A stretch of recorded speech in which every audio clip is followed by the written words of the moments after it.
Hello दोस्तों, नमस्कार। मेरा नाम है सौरभ पटेल और मैं स्वागत करता हूं अपने YouTube channel mister SP point में।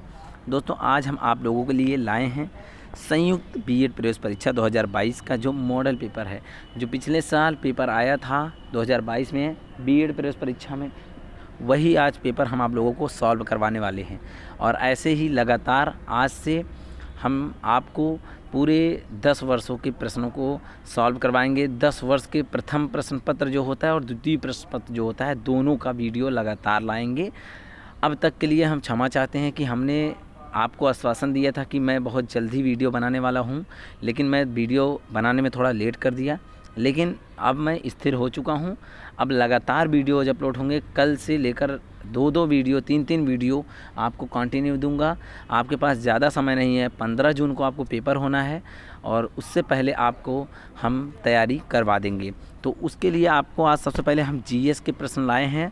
जो सामान्य ज्ञान जीके के पेपर में जो प्रश्न आए हैं वे प्रश्न हैं। तो चलिए आगे की ओर देखते हैं। ये हल सहित हमने आपको बताने वाले हैं। मेमोरी बेस्ड प्रथम प्रश्न पत्र है ये, ध्यान दीजिएगा। जो करंट अफेयर्स भी उसमें रिलेटेड रहता है, वो सारी चीज़ें इंक्लूड रहती हैं। तो वो सारी चीज़ें आपको समझाने वाले हैं। तो चलिए वीडियो में बने रहिए। और यदि हमारे चैनल पर पहली बार आए हैं, चैनल पर नए हों तो चैनल को सब्सक्राइब कर लीजिए। पहला प्रश्न की ओर से आपको स्टार्टिंग करते हैं। जो सामान्य ज्ञान के क्वेश्चन आते हैं, खंड आ से आपके 50 क्वेश्चन जो आते हैं। पहला प्रश्न जो है आया था पिछले साल, जो करंट अफेयर से रिलेटेड भी होते हैं। पहला देखिए है, द मिडनाइट चिल्ड्रन के लेखक कौन थे। द मिडनाइट चिल्ड्रन के लेखक कौन थे? तो इसका ऑप्शन है option number B. Option number B क्या है आपका? सलमान रुश्दी। सलमान रुश्दी। तो इसको आपको थोड़ा हम विश्लेषण करते हुए चलेंगे। जो भी प्रश्न रहेगा उस प्रश्न रिलेटेड हम 1-2 क्वेश्चन और आपका तैयार करवाते चलेंगे। तो देखिए, ऑप्शन नंबर बी सही है। द मिडनाइट चिल्ड्रन के लेखक सलमान रुश्दी हैं। यह उपन्यास जो था 1981 में प्रकाशित हुआ था। यह ब्रिटिश औपनिवेशिक शासन से स्वतंत्रता और विभाजन के लिए भारत के संक्रमण के बारे में है। ये जो उपन्यास था जो द मिडनाइट चिल्ड्रन, ये भारत की स्वतंत्रता के बारे में था। आपको ऐसे भी प्रश्न पूछे जा सकते हैं कि द मिडनाइट चिल्ड्रन किस से संबंधित था? तो आपको दे देगा कि औपनिवेशिक शासन से स्वतंत्रता और विभाजन के लिए भारत संक्रमण के बारे में। तो ऐसा ऑप्शन मिलेगा तो आप इसको लगा सकते हैं। इस उपन्यास को बुकर पुरस्कार 2008 में सम्मानित किया गया था। तो ऐसे कई प्रकार के प्रश्न एक ही प्रश्न से पूछे जा सकते हैं। तो ठीक है, अगले प्रश्न की ओर चलते हैं। दूसरा क्वेश्चन है आपका, क्या है दूसरा क्वेश्चन? दूसरा क्वेश्चन दिख रहा है आपका, इंडियन सुपर लीग फुटबॉल के विजेता कौन है? इंडियन, ये देखिए दूसरा नंबर प्रश्न साथियों। दूसरा नंबर प्रश्न है आपका, इंडियन सुपर लीग में फुटबॉल विजेता कौन है? तो फुटबॉल विजेता आपको बताना है। तो ऑप्शन 4 दिए हैं। पहला दिया है हैदराबाद एफसी, दूसरा दिया है एटीके मोहन बगान, तीसरा दिया है चेन्नई एसपीसी और अगला दिया है डी नंबर बेंगलुरु एफसी। तो आपको इसमें राइट आंसर बताना है, जो कि आपका दूसरा नंबर क्वेश्चन का राइट आंसर है ऑप्शन नंबर ए।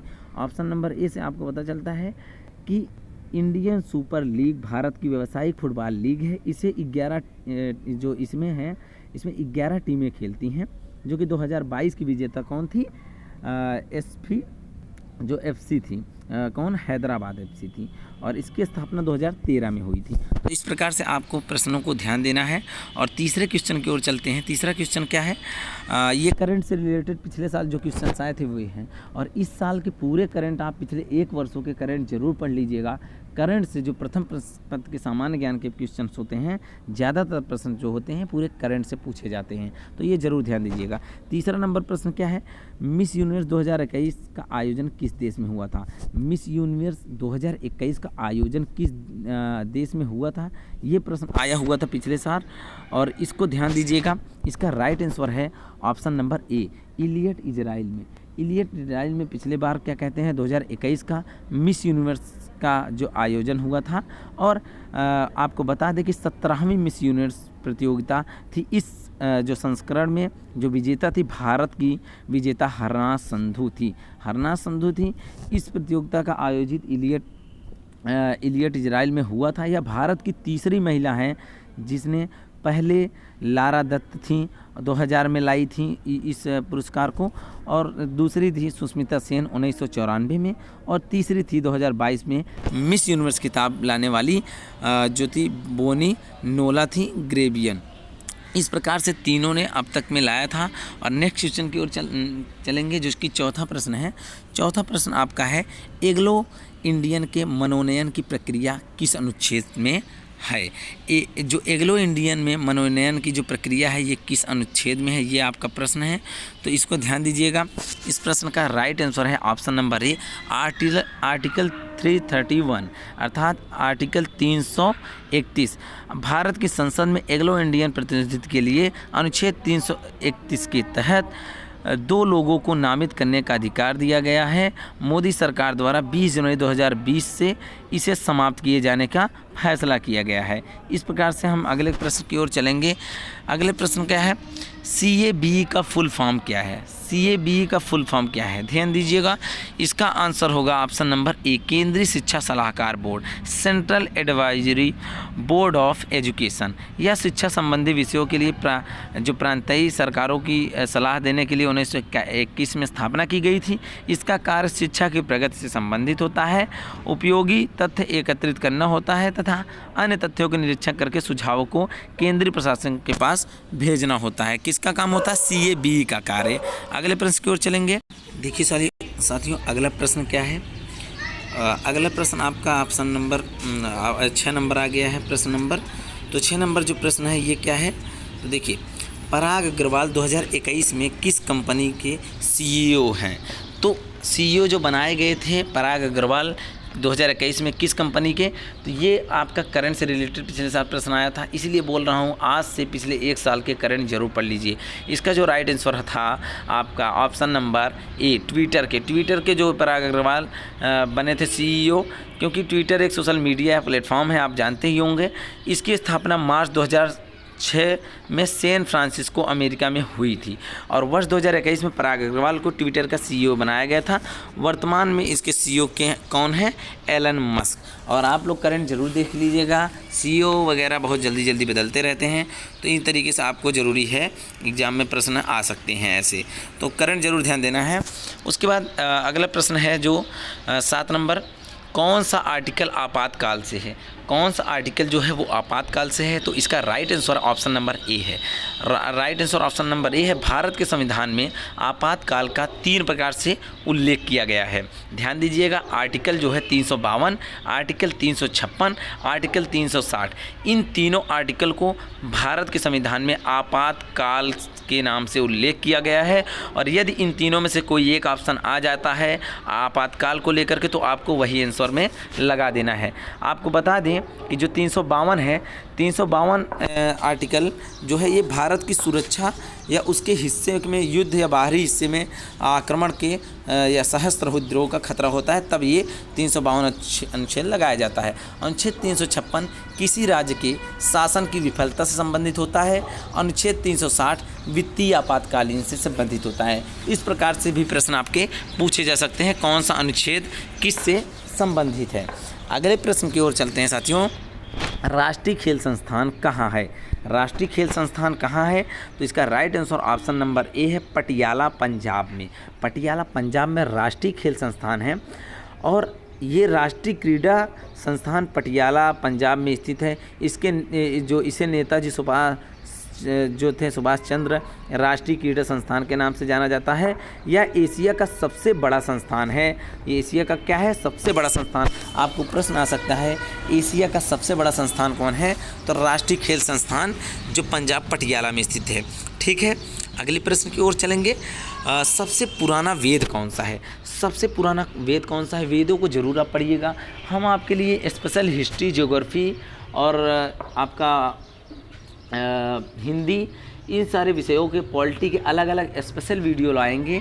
उसके पहले 10 वर्षों के पूरे प्रश्न हम आपको सॉल्व करवाएंगे। मैराथन की भी क्लास लाऊंगा, जिसमें आपको 500 पूरे GS के प्रश्न दूंगा। और 500 हिंदी के प्रश्न लाऊंगा। ऐसे ऐसे ही प्रश्न हम आपके लिए लाएंगे। तो आज ये देखिए 9 नंबर प्रश्न क्या दिया हुआ है, सबसे पुराना वेद कौन सा है? तो इसका राइट आंसर है आपका option number A, Rigveda. Rigveda जो है ये सबसे प्राचीन धर्म ग्रंथ माना जाता है, सबसे प्राचीन वेद माना जाता है। ऋग्वेद संसार का बताए हैं पूरे संसार का सबसे प्राचीन धर्म ग्रंथ है। यह सनातन धर्म का सबसे आरंभिक स्रोत है, क्योंकि इसमें 10 मंडल हैं। आपका प्रश्न आता है ऐसा ऋग्वेद में कितने मंडल हैं, तो आप बता सकते हो ऋग्वेद में 10 मंडल हैं। अब अगला प्रश्न जो है आपका वो है 1028 सूक्त हैं इसी में, और आपके चारों वेदों का नाम हम आपको बता दें तो अन्य जो 3 और वेद हैं, ऋग्वेद पहला है, दूसरा यजुर्वेद, तीसरा सामवेद और चौथा अथर्ववेद। इस प्रकार से चारों वेद हैं। ध्यान दीजिएगा। अगले प्रश्न की ओर हम लोग चलेंगे। मनुष्य, 10वां प्रश्न है, मनुष्य द्वारा प्रयोग की जाने वाली पहली धातु कौन सी है? मनुष्य द्वारा प्रयोग की जाने वाली पहली धातु जो है वो है आपका ऑप्शन नंबर सी, तांबा। तांबा जो है ये मनुष्य के द्वारा प्रयोग में लाई जाने वाली पहली धातु है, क्योंकि आपको पता होना चाहिए मनुष्यों द्वारा प्रयोग में लाई जाने वाली धातु तांबा है। आप लोहा वगैरह कुछ मत मारिएगा, आपके एग्जाम में यदि प्रश्न आएगा तो तांबा जहाँ दिखेगा तो तांबा को राइट आंसर मार दीजिएगा, क्योंकि पहली बार कोई धातु यदि उपयोग में लाई गई थी मनुष्य द्वारा वो थी आपकी तांबा। उसके बाद अगले प्रश्न की ओर चलेंगे। इसमें कुछ और बात बता दें। सर्वप्रथम जो ऐसा माना जाता है तांबे का ही प्रयोग किया जाता है, 1000 वर्ष पहले प्रयोग किया गया था, और इसका साक्ष्य हमें सिंधु घाटी सभ्यता में मिलता है। बनास घाटी तांबे में कुल्हाड़ियाँ भी मिलती हैं तांबे की। तो इस प्रकार से हो गया आपका 10 प्रश्न कंप्लीट। 11वें प्रश्न की ओर चलते हैं। 11वां प्रश्न आपका क्या है, तो ध्यान दीजिएगा। 11वां प्रश्न जो है आपका वो है मदर टेरेसा का जन्म किस देश में हुआ था? साथियों, मदर टेरेसा का जन्म किस देश में हुआ था ये पूछ रहा है आपका, तो इसका राइट आंसर है ऑप्शन नंबर डी, मैसेडोनिया। जहाँ से सिकंदर आया था मैसेडोनिया से ये मदर टेरेसा का जन्म हुआ था। और मदर टेरेसा कौन थी, ज़रा इनके बारे में समझ लीजिए। तो देखिए, मदर टेरेसा जो थी उनका जन्म 26 अगस्त 1910 में मैसेडोनिया में हुआ था। इनका वास्तविक नाम जो है वह है अग्नेस गोंझा बोयाजीजू था। इसमें रोमन कैथोलिक चर्च द्वारा कलकत्ता के संत टेरेसा का नाम दे दिए, और उसके बाद मदर टेरेसा को पीड़ित मानवता की सेवा के लिए विश्व के अनेक अंतर्राष्ट्रीय पुरस्कारों से भी सम्मानित किया जा चुका है। आपको बता दें कि जिसमें से नोबेल पुरस्कार 1779, पद्मश्री पुरस्कार 1962, भारत रत्न पुरस्कार 1980 तथा मेडल ऑफ फ्रीडम पुरस्कार 1985 में प्रमुख है। इस प्रकार से प्रमुख मेडल पाए हैं मदर टेरेसा जी ने, और इनका जन्म मैसेडोनिया में हुआ था। अगले प्रश्न की ओर चलेंगे। अगला प्रश्न है संतुलित आहार की न्यूनतम मात्रा क्या होती है? तो इसका राइट आंसर जो है आपका ऑप्शन नंबर ए, पौष्टिकता की मात्रा। संतुलित आहार की न्यूनतम मात्रा क्या होती है? पौष्टिकता की मात्रा। तो इसको जरूर ध्यान दीजिएगा, ठीक है। अगले प्रश्न की ओर चलेंगे। कुचिपुड़ी किस राज्य का शास्त्रीय नृत्य है? कुचिपुड़ी क्या है, किस राज्य का शास्त्रीय नृत्य है? तो आप ध्यान दीजिएगा, जो कुचिपुड़ी है ये है आंध्र प्रदेश का शास्त्रीय नृत्य। भारत में नृत्य जड़े प्राचीन परंपराओं में हैं, क्योंकि भारत में मुख्यतः 8 शास्त्रीय नृत्य हैं, जो कि भारत मनु स्मृति थी, मुनि में अपने नाट्यशास्त्र में दिया है, मनुस्मृति में, क्योंकि इस प्रकार के 8 है शास्त्र दिए। इस प्रकार से आपके 8 शास्त्रीय नृत्यों को मैं बता दें भारत में जो आते हैं, इन्हीं में से एक 100% आपके एग्जाम में आने वाला है। पहला क्या है, कुचिपुड़ी किस राज्य का शास्त्रीय नृत्य है? वो है आपका आंध्र प्रदेश का। मोहिनी अट्टम केरल का है। मणिपुरी जो है मणिपुर का है। और ओडिशा का है। कथक उत्तर प्रदेश का है। शास्त्रीय नृत्य की बात कर रहे हैं, ये है आपका कथक जो है उत्तर प्रदेश का शास्त्रीय नृत्य है। कथकली केरल का है। भारतनाट्यम तमिलनाडु का है। शास्त्रीय नृत्य की बात कर रहे हैं। और सत्रिया असम का है। इस प्रकार से 8 आपके हम बता दिए भारत के शास्त्रीय नृत्य, जो कि आपके प्रश्न एग्जाम में पूछे गए हैं और पूछे जाते हैं। इसको ज़रूर तैयार कर लीजिएगा। अगले प्रश्न की ओर चलेंगे। थिम्पू किस देश की राजधानी है? थिम्पू किस देश की राजधानी है? तो आपको पता होना चाहिए थिम्पू जो है वे ऑप्शन नंबर ए जो है उसकी राजधानी है, क्योंकि भूटान की राजधानी थिम्पू है। और अनेक और देश आते हैं आपके एग्ज़ाम, उसको मैं बता देता हूँ। जैसे आपका आ जाता है भारत की राजधानी क्या है, नई दिल्ली है। नेपाल की राजधानी क्या है, काठमांडू है। श्रीलंका की राजधानी क्या है, श्री जयवर्धने पुरा कोट्टे, ये आपकी श्रीलंका की राजधानी। इस प्रकार से राजधानियों को जरूर पढ़ लीजिएगा। और अगला प्रश्न है 1921 में पहली बार पूर्ण स्वराज की मांग किसने की थी। ये आपका जो मोस्ट इंपॉर्टेंट प्रश्न है, इसका जो राइट आंसर है ऑप्शन नंबर सी है, मौलाना हसरत मोहिनी, जो कि 1921 में पहली बार पूर्ण स्वराज की मांग किए थे। और उसके बाद भारत में कई और महान क्रांतिकारी स्वतंत्रता की मांग को लेकर के आगे अपने विचार दिए। वर्ष 1921 में पहली बार पूर्ण स्वराज की मांग भारतीय मौलाना हसरत मोहानी ने की थी। 1921 में कांग्रेस के अहमदाबाद अधिवेशन में अंग्रेज से पूर्ण स्वतंत्रता मांग करने पर मौलाना हसरत मोहानी को पहले कांग्रेस कार्यकर्ता थे, ये पहले ऐसे कांग्रेस कार्यकर्ता थे जिन्होंने पहली बार मांगा था, पूर्ण स्वराज की मांग किए थे। अगले प्रश्न की ओर चलेंगे दोस्तों। 16 नंबर प्रश्न क्या है, किस क्षेत्र में योगदान के लिए सत्यजीत रे पुरस्कार दिया जाता है। किस क्षेत्र में योगदान के लिए सत्यजीत रे पुरस्कार दिया जाता है। तो इसका जो आपका राइट आंसर है वो है आपका ऑप्शन नंबर ए, निर्देशन में आपको सत्यजीत रे पुरस्कार दिया जाता है। इसका राइट आंसर है ऑप्शन नंबर ए, सत्यजीत रे पुरस्कार फिल्म निर्देशन के क्षेत्र में दिया जाता है। सत्यजीत रे पुरस्कार भारतीय फिल्म निर्माता जिन्होंने बंगाली फिल्मों में प्रमुखता में काम किया था, उन्हीं के नाम पर सत्यजीत पुरस्कार दिया जाता है। ठीक है, अगले प्रश्न की ओर चलेंगे हम लोग। टेलीफोन का आविष्कार किसने किया था। टेलीफोन का आविष्कार किसने किया था, सबसे इजी क्वेश्चन है, इसमें आपको ऑप्शन पता ही चल गया होगा। 17 नंबर का जो ऑप्शन है वो है आपको option number A, Alexander Graham Bell. Alexander Graham Bell ने टेलीफोन का आविष्कार किया था, ये आपको पता ही होगा। ऐसे इन्होंने कई प्रकार के यंत्रों का आविष्कार किया है। और अगले प्रश्न की ओर चलेंगे दोस्तों। बौद्ध धर्म में त्रिरत्न का अर्थ क्या है। बौद्ध धर्म जो है वो उसमें आपका त्रिरत्न का क्या अर्थ है। तो 18 नंबर प्रश्न का राइट आंसर है ऑप्शन नंबर बी, बुद्ध, धम्म जिसे हम धर्म के नाम से जानते हैं, संघ, ये तीन जो है ये आपका बौद्ध धर्म के त्रिरत्न हैं। इस प्रकार से आपको बता दें कि बौद्ध धर्म में सबसे महत्वपूर्ण अंग ये त्रिरत्न होते हैं। और बुद्ध धर्म में संघ भी होते हैं कई प्रकार के, जिसमें बुद्ध में तार्किक ज्ञान, तार्किक धर्म का अर्थ है नैतिकता, संघ का अर्थ है राज्य तर्क प्रधानों का संगत। इस प्रकार से इनका अर्थ है। ठीक है, अगले प्रश्न की ओर चलेंगे। लाख किससे प्राप्त होता है। लाख ये क्या है, लाख ये आपका पैसे वाला लाख करोड़ नहीं है। लाख किससे प्राप्त होता है, इसके ऑप्शन नंबर बी, कीटों के शरीर के श्रावण से ये आपका लाख जो प्राप्त होता है, ये केरीना लाका नामक कीट से उत्पादित होने वाली प्राकृतिक राल है। लाख के कीड़े पलाश, कुसुम तथा बेर के पेड़ों पर पाए जाते हैं। वही लाख की मैं बात कर रहा हूँ, जिनकी शाखाओं से रस चूस कर भोजन प्राप्त करते हैं। ये रस चूस कर शाखाओं से अपना भोजन प्राप्त करते हैं, अपनी सुरक्षा के लिए राल स्राव का कवच बना लेते हैं। यही लाख होता है जिसे काटी गई टहनियों से खुरच कर निकाला जाता है। अगले प्रश्न की ओर हम लोग चलेंगे।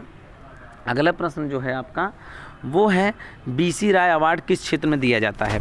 बीसी राय अवार्ड किस क्षेत्र में दिया जाता है, तो ये आपको पता ही होगा। बीसी राय अवार्ड आपका ऑप्शन नंबर सी, चिकित्सा के क्षेत्र में दिया जाता है। तो आपका ऑप्शन नंबर सी एकदम राइट है, क्योंकि चिकित्सा के क्षेत्र में बीसी राय अवार्ड दिया जाता है। अगले प्रश्न की ओर चलेंगे। पहली औद्योगिक क्रांति कहाँ हुई। पहली औद्योगिक क्रांति कहाँ हुई, आपको पता ही होगा। पहली औद्योगिक क्रांति इंग्लैंड में हुई थी, जिसे आप ब्रिटेन जानते हैं।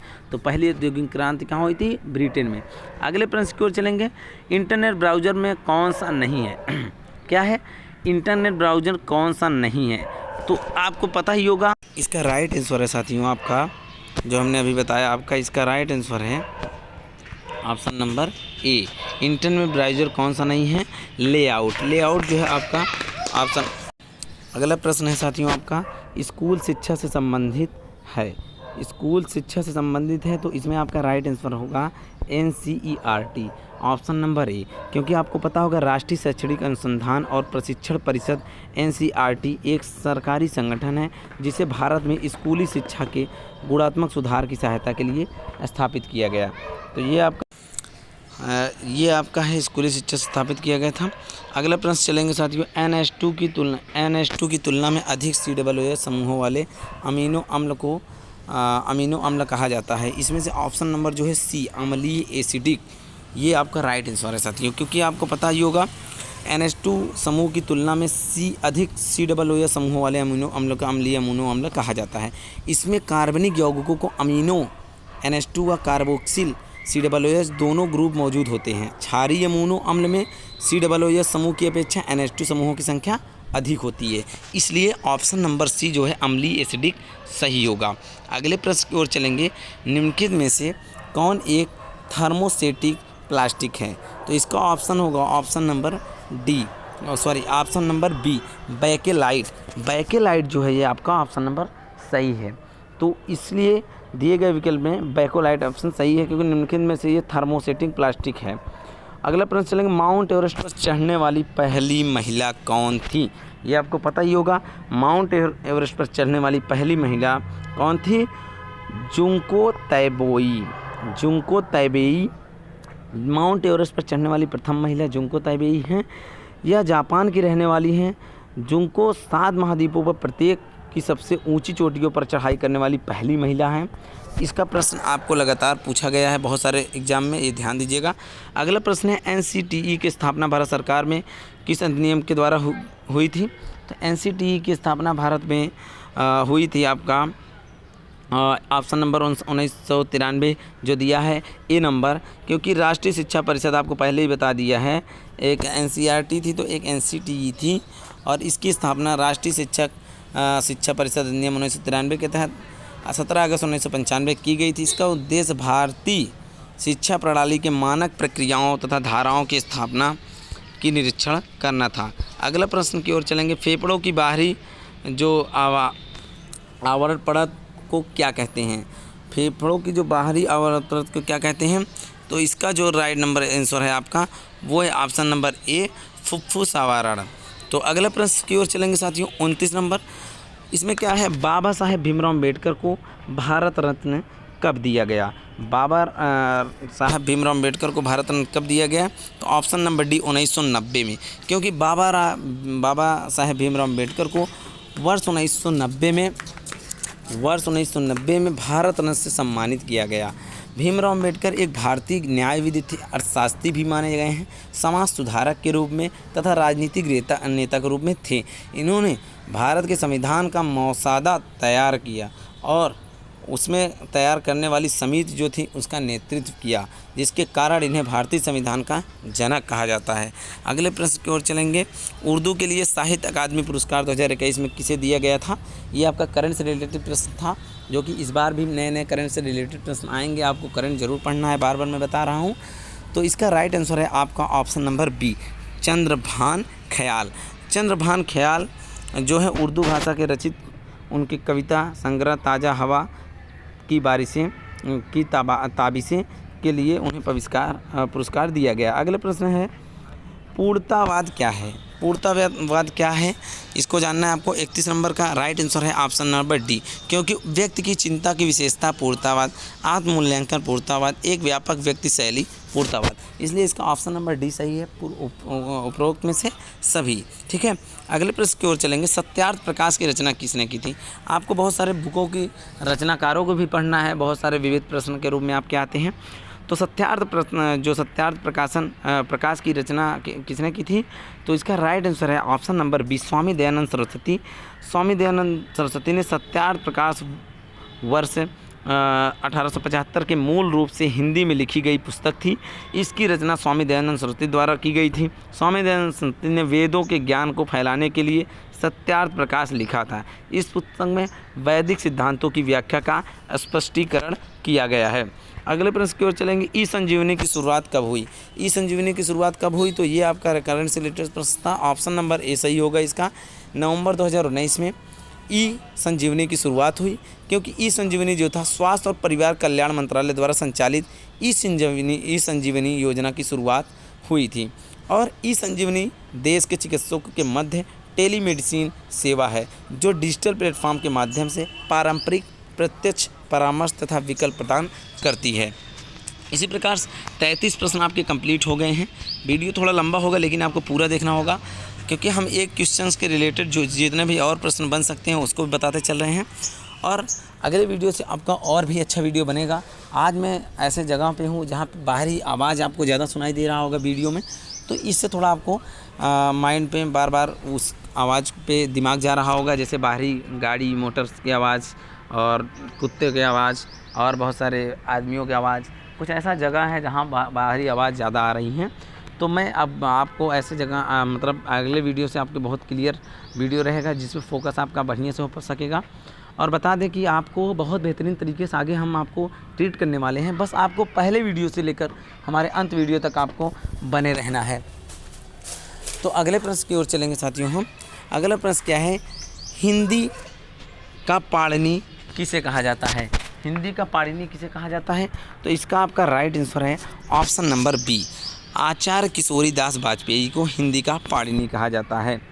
अगला प्रश्न क्या है, AUKUS और QUAD दोनों में शामिल देश कौन सा है? मतलब शामिल देश कौन सा है, दोनों में शामिल देश कौन सा है? तो आपको पता ही होगा, option number B America. Option number B America. America जो है आपका इसमें राइट आंसर है। तो ऑप्शन नंबर बी AUKUS, जिससे आकस कहा जाता है, आकस के रूप में जाना जाता है। और दूसरा आपका जो है इसमें कौन कौन से देश हैं ये भी आपको, तो भारत, जापान, ऑस्ट्रेलिया, संयुक्त राज्य अमेरिका और एक इसमें शामिल हैं। इस प्रकार से दोनों में कौन शामिल थे? अमेरिका। तो अगले प्रश्न की ओर हम चलेंगे। अगला प्रश्न क्या है, मिड डे मील योजना की शुरुआत कब हुई और नाम परिवर्तन पोषण मिशन कब किया गया? तो मिड डे मील योजना जो है इसका परिवर्तन नाम पोषण मिशन कब किया गया? तो इसका ऑप्शन नंबर है 28 सितंबर 2021 को इसका नाम बदल दिया गया और इसलिए इसका नाम पड़ गया मिड डे मील योजना के जगह पर PM पोषण या पोषण मिशन। तो इस प्रकार से ये प्रश्न आपका ख़त्म होता है। और इसके बारे में कुछ और जानकारी यदि आपको देना है तो ध्यान दीजिएगा, 28 सितंबर 2021 को मिड डे मील योजना का नाम परिवर्तित कर पोषण मिशन कर दिया गया है। यह कार्यक्रम सरकारी प्राथमिक और उच्च प्राथमिक विद्यालयों के सरकारी सहायता प्राप्त आंगनबाड़ियों, मदरसों आदि के बच्चों के लिए मुफ्त दोपहर का भोजन प्राप्त करने की लिए किया गया है।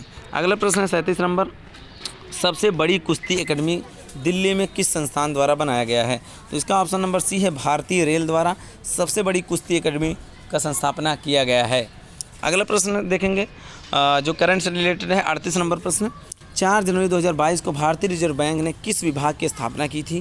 तो इसका ऑप्शन नंबर ए जो है राइट है, भुगतान और निपाटन प्रणाली की। ठीक है, अगले प्रश्न की ओर चलेंगे जो 39 नंबर प्रश्न है, WHO का मुख्यालय कहाँ पर है? तो WHO का मुख्यालय आपका है जिनेवा में, जो कि आपके लिए जानना जरूरी है। ऑप्शन नंबर ए।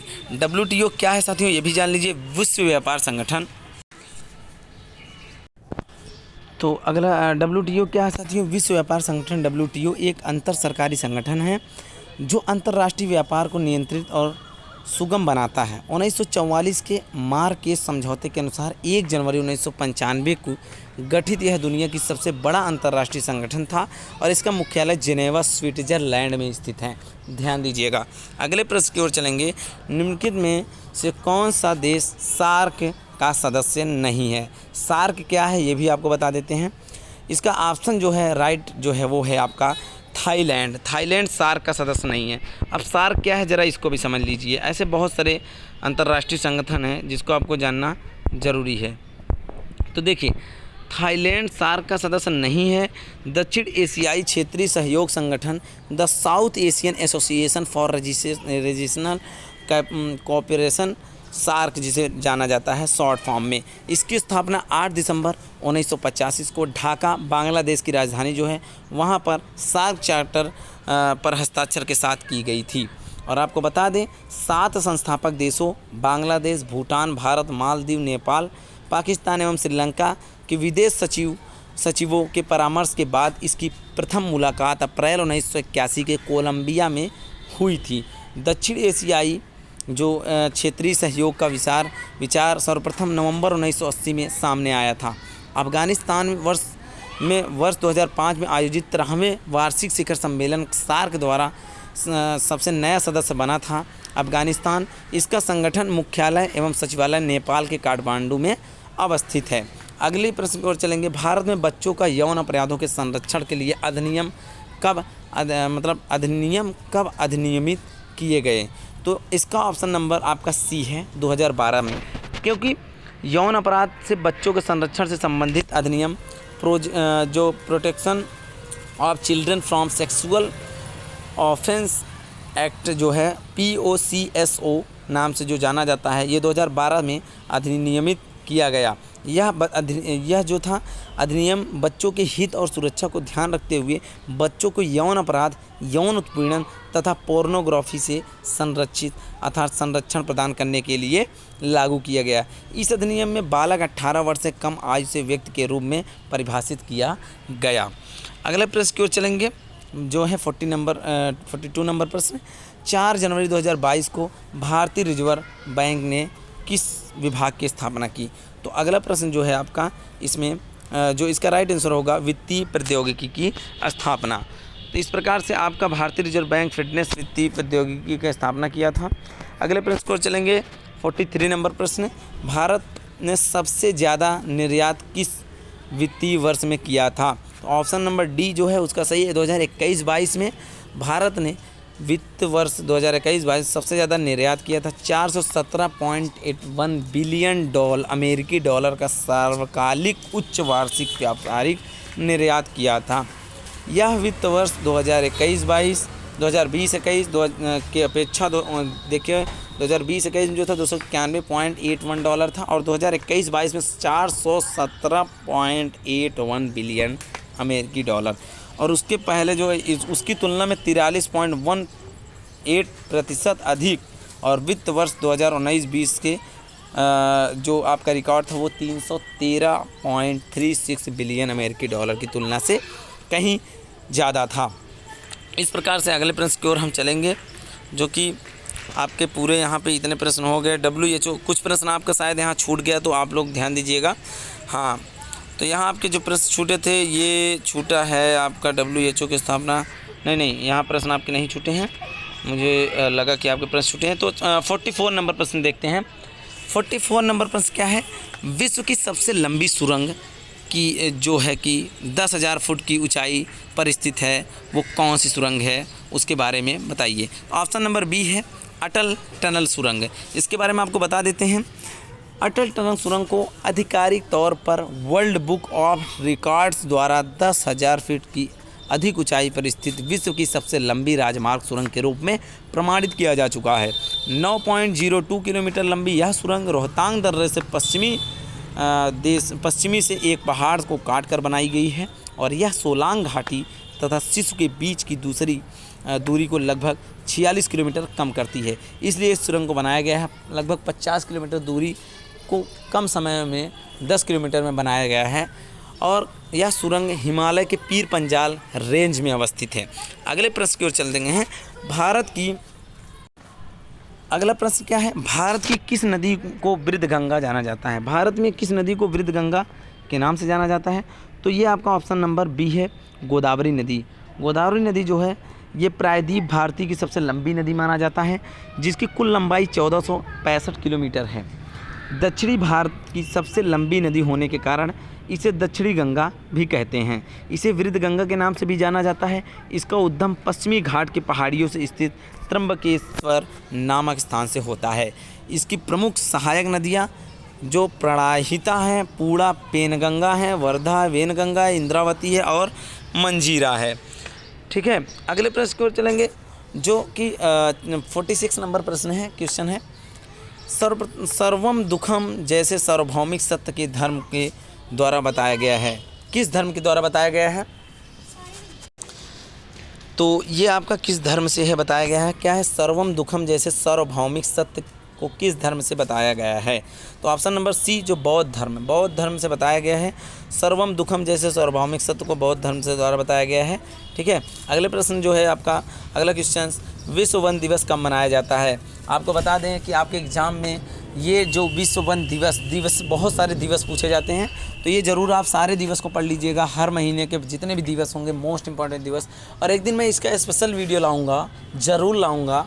वीडियो में अगर आप बने हैं तो ध्यान दीजिए, चैनल को सब्सक्राइब कर लीजिए। अगले एक वीडियो में स्पेशल लाऊंगा सारे दिवस के रूप में, वो ज़रूर आप ध्यान दीजिएगा। सारे कॉम्पिटिटिव एग्जाम के लिए होगा वो। तो इसमें आपका ऑप्शन नंबर बी सही है, 21 मार्च को, क्योंकि संयुक्त राष्ट्र द्वारा सभी प्रकार के वनों के महत्व के बारे में जागरूकता बढ़ाने को ध्यान केंद्रित करते हुए वर्ष 2012 और में 21 मार्च को अंतर्राष्ट्रीय वन दिवस के रूप में घोषित किया गया। और 2022 में इसकी थीम थी टिकाऊ उत्पादन एवं खपत की। 2023 में इस दिवस की थीम वन और स्वास्थ्य थी। इस प्रकार से ये प्रश्न, अगले प्रश्न की ओर चलते हैं। विश्व संगीत दिवस कब मनाया जाता है? विश्व संगीत दिवस जो है आपका ऑप्शन नंबर ए 21 जून को मनाया जाता है। यहाँ से आपका 48 नंबर प्रश्न कंप्लीट हुआ। 49 नंबर जो प्रश्न है वो है विश्व स्वास्थ्य दिवस प्रत्येक वर्ष कब मनाया जाता है? विश्व स्वास्थ्य दिवस आपको पता होगा प्रत्येक वर्ष किस दिन पर मनाया जाता है। ये आपका 49 नंबर प्रश्न है, आपका ऑप्शन नंबर सी है, क्योंकि आपका ये ऑप्शन यहाँ पे गायब हो गया है। ऑप्शन नंबर बी है, जो कि आपको पता ही होना चाहिए। विश्व स्वास्थ्य संगठन की जो स्थापना हुई थी, ऐसे एक विश्व स्वास्थ्य संगठन है, विश्व स्वास्थ्य दिवस है, ऐसे अलग प्रकार के हैं, तो इसमें कन्फ्यूजन हो जाता है। हाँ, तो ये है प्रत्येक वर्ष 7 अप्रैल को विश्व स्वास्थ्य संगठन की स्थापना किया गया था और मनाया जाता है। 7 अप्रैल 1948 को इसकी वर्षगांठ पर ये दिवस मनाया जाता है और इसलिए इसको बहुत सारे अलग अलग वर्षों में इसकी थीम अलग अलग रखी जाती है और उसको मनाया जाता है। अगला प्रश्न जो है वो है उर्वशी के लेखक कौन है? उर्वशी के लेखक कौन है? तो उर्वशी के लेखक जो हैं वो है ऑप्शन नंबर सी। उर्वशी के लेखक रामधारी सिंह दिनकर हैं। रामधारी सिंह दिनकर जी ने उर्वशी की रचना की है। रामधारी सिंह दिनकर जी ने उर्वशी की रचना की है और ये उर्वशी क्या है, इसके लिए वर्ष 1972 में रामधारी सिंह दिनकर को ज्ञानपीठ पुरस्कार प्रदान किया गया था।